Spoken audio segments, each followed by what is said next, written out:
بسم اللہ الرحمن الرحیم۔ عزیر وائس میں آپ کا خیر مقدم ہے۔ حضرت عمر فاروق رضی اللہ تعالی عنہ کے اخلاق و حالات۔ حضرت عمر فاروق رضی اللہ تعالی عنہ کے مزاج مبارک میں سختی زیادہ تھی، غصہ جلد آ جاتا تھا، بالکل حضرت موسیٰ علیہ السلام کی سی کیفیت تھی، مگر اس کے ساتھ ہی دو صفتیں عجیب و غریب تھی۔ اول یہ کہ اپنی ذات کے لیے کبھی غصہ نہ آتا تھا، دوم یہ کہ عین استعال کی حالت میں کوئی شخص اللہ تعالیٰ کا نام پاک آپ کے سامنے لیتا یا قرآن مجید کی کوئی آیت پڑھ دیتا تو فوراً غصہ دفع ہو جاتا۔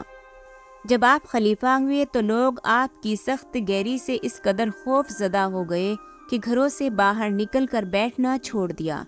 یہ حالت دیکھ کر آپ نے خطبہ پڑھا اور اس خطبے میں فرمایا کہ اے لوگو، میری سختی اس وقت تک تھی جب تک تم لوگ رسول اللہ صلی اللہ علیہ وسلم کی اور حضرت ابو بکر صدیق رضی اللہ تعالی عنہ کی نرمیوں اور مہربانیوں سے فیضیاب تھے۔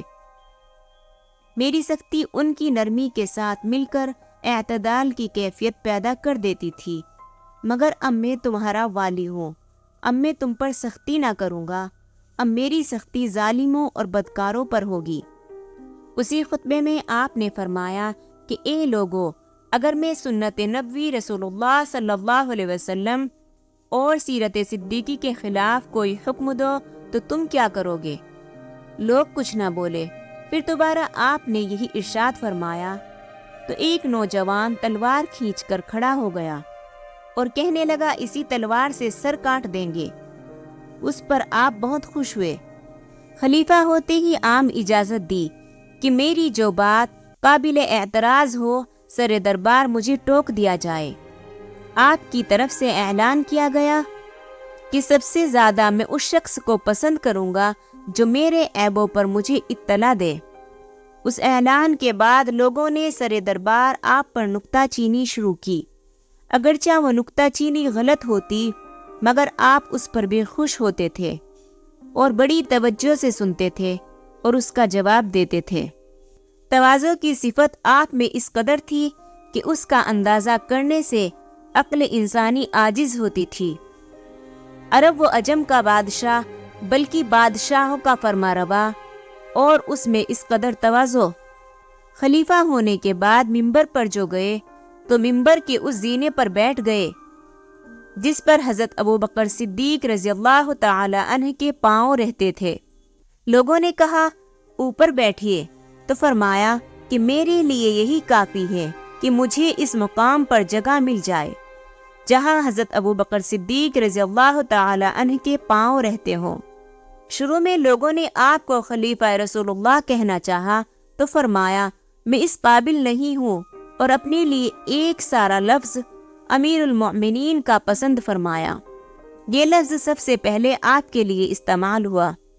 علمی کمالات کا ذکر ہوتا تو کبھی اپنا شمار کسی درجے میں نہ فرماتے، دوسروں کا حوالہ دیتے، حالانکہ یہ شہادت نبوی خود سب سے عالم تھے۔